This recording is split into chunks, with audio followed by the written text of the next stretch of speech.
এখানে একটা প্রশ্ন থেকে যাচ্ছে, সেটা হচ্ছে যে সে যে প্যারালাইসিস হয়েছিল তার মানে তার নার্ভটা নষ্ট হয়েছিল না? নষ্ট হয় না, ওইটা প্রেসারের কারণে, চাপের কারণে। হ্যাঁ, চাপের কারণে ওটা কাজ করতে পারে, যে চাপটা PLID তো অনেক সময় হয়ে থাকে, কিন্তু ব্যথা হয় পর্যন্ত। সে তো এই সমস্ত পেশেন্ট সাধারণত কোনো ঘুমের ওষুধ দিয়েও ঘুমাইতে পারে না, এবং কোনো ব্যথার ওষুধও ব্যথা যায় না, দিন রাত কান্নাকাটি করে ব্যথায়।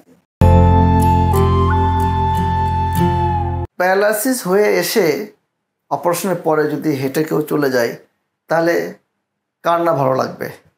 আপা একটু হাঁটেন তো দেখি। উনি যখন আসে তখন কিন্তু প্যারালাইসিস হয়ে আসছিল, আবার আসেন এদিকে।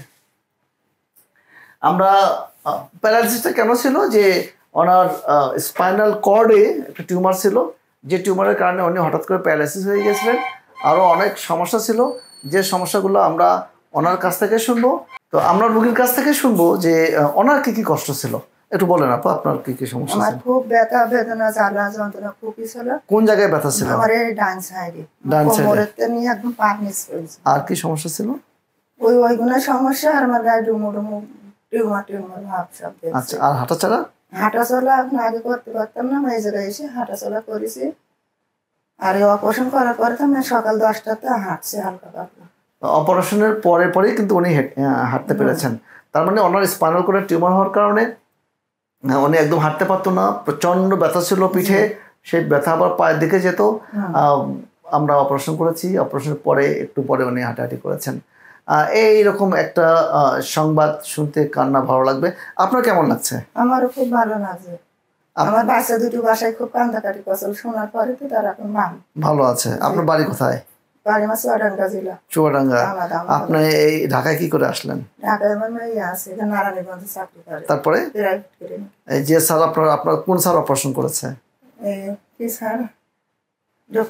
রফিকুল ইসলাম স্যার। আচ্ছা, রফিকুল ইসলাম স্যার হচ্ছে একজন নিউরোসার্জন, যিনি কিছুদিন আগে নিউরো সায়েন্সে ছিলেন, এখন বর্তমানে সরদি মেডিকেল কলেজে আছে প্রফেসর হিসেবে নিউরোসার্জারি বিভাগে দায়িত্ব পালন করছেন।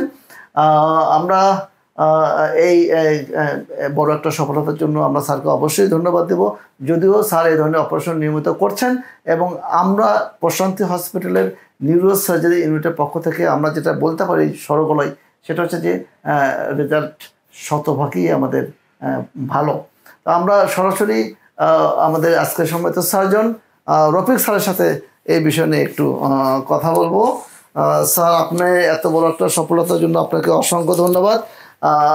এই যে একটা মানুষ হঠাৎ করে প্যারালাইসিস হয়ে গেল, তো আপনারা কিভাবে এটা বুঝতে পারেন যে এখানে টিউমারের কারণে এরকম প্যারালাইসিস হতে পারে? প্যারালাইসিস মানেই মানুষ মনে করে যে স্ট্রোক হয়েছে বা নাড়ি ছিঁড়ে গেছে বা কিছু একটা, কিন্তু টিউমারের কারণে এরকম হয়, এটা আপনারা কি করে বোঝেন? না, আমার এই পেশেন্টটা এদের কাছে এরকম মনে হয়েছিল যে তার হয়তো প্যারালাইসিসের মতো, কারণ পেশেন্টটা যখন আসে তখন অনেক ব্যথা নিয়ে আসে, ডান পায়ে প্রচুর ব্যথা, এবং সে হাঁটতে পারে না।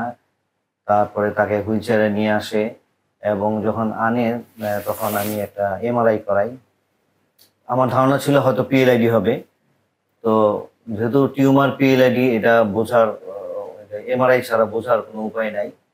তো MRI করে দেখার পরে দেখলাম আমরা যে তার কোমরে, যেখানে কোমরে 5টা হাড্ডি থাকে লাম্বারে, 1 2 3 4 5, তার 3 এবং 2 এবং 3 অত্যন্ত একটা সেন্সিটিভ জায়গা, স্পাইনাল কর্ডের 2 এবং 3, এইখানে একটা বেশ অনেক বড় একটা টিউমার।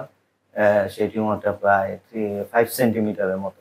আচ্ছা। তো আমাদের রেডিওলজিক্যাল MRI দেখে যেটা আমরা ডায়াগনোসিস করি সেটা হচ্ছে এটা একটা সোয়ানোমা, এবং সোয়ানোমা সাধারণত একটা যে কোনো নার্ভ রুটে হয়। যে নার্ভ রুটটা যেই পায়ের যেই জায়গায় তার সাপ্লাই হয়, ওই অংশটাতেই তার অবশ হয়, এবং ওই অংশটাতেই তার প্রচন্ড ব্যথা হয়।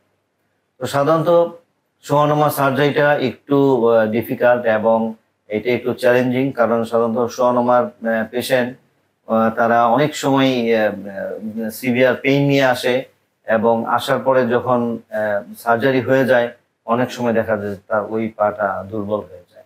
আচ্ছা। এবং যেই জায়গাটাতে 2 এবং 3, এখানে একটা অত্যন্ত সেন্সিটিভ জায়গা থাকে, যেই অংশটা মানুষের প্রস্রাব এবং পায়খানাকে কন্ট্রোল করে, ওই জায়গাটা যখন নাড়াচাড়া হয় তখন ওই সমস্ত পেশেন্টের অপারেশনের পরে অনেক সময় দেখা যায় যে তার প্রস্রাব আটকে যায়।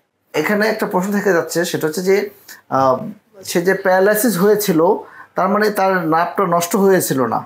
নষ্ট হয় না, ওইটা প্রেসারের কারণে, চাপের কারণে। হ্যাঁ, চাপের কারণে ওটা কাজ করতে পারে, যে চাপটা PLID তো অনেক সময় হয়ে থাকে, কিন্তু ব্যথা হয় পর্যন্ত। সে তো এই সমস্ত পেশেন্ট সাধারণত কোনো ঘুমের ওষুধ দিয়েও ঘুমাইতে পারে না, এবং কোনো ব্যথার ওষুধও ব্যথা যায় না, দিন রাত কান্নাকাটি করে ব্যথায়। এমন একটা সিচুয়েশনে আমরা একটা চ্যালেঞ্জিং অপারেশন, আলহামদুলিল্লাহ আমাদের টিম, নিউরোসার্জারি টিম এই প্রশান্তি হাসপাতালে আমি অনেকদিন যাবত এই অপারেশন করি, আলহামদুলিল্লাহ ভালো হয়েছে, এটি একটা আনন্দ লাগে। তো এই ধরনের অপারেশন করতে গেলে কিন্তু একটা বড় সেট লাগে, একটা সিয়াম লাগে, যেটা স্যার বলছিলেন, অনেক সময় মাইক্রোস্কোপ লাগে। সবচেয়ে বড় কথা যে একজন দক্ষ সার্জন এবং দক্ষ অ্যানেস্থেসিওলজিস্ট একটা টিম লাগে, যে টিমটা এই ধরনের অপারেশনের জন্য খুবই জরুরি। সুতরাং যাদের এই স্পাইনাল টিউমার আছে, হঠাৎ করে প্যারালাইসিস হয়ে গিয়েছেন, ভয় পাওয়ার কিছু নাই। আপনারা অবশ্যই ভালো একটা সেন্টারে যোগাযোগ করে সঠিক চিকিৎসা গ্রহণ করবেন, ভালো থাকবেন। এবং দয়া করে কোমর ব্যথা মানে ইপিডুরাল ইঞ্জেকশন কখনোই দেবেন না। আগে জানবেন যে আপনার কী সমস্যা হয়েছে, তারপরে ইঞ্জেকশন, ওষুধ এগুলো দিকে আপনারা যাবেন। আপনাদের জন্য হোম মেসেজ হচ্ছে, যারা হঠাৎ করে, বিশেষ করে এরকম ইয়াং মানুষ এগুলো বেশি সাফার করে, যে যার স্ট্রোক হওয়ার কথা না, যার এই প্যারালাইসিস হওয়ার কথা না, হঠাৎ করে প্যারালাইসিস হয়ে যাচ্ছেন, তারা অবশ্যই একজন ভালো নিউরোসার্জনকে দেখিয়ে কারণটা ফাইন্ড আউট করবেন। যদি সেটা স্পাইনাল কর্ডের টিউমার হয়ে থাকে তাহলে অবশ্যই নির্দ্বিধায় অপারেশন করে নেবেন।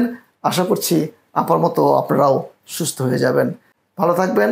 আপনাদের সুস্বাস্থ্য আমাদের প্রশান্তি। আসসালামু আলাইকুম।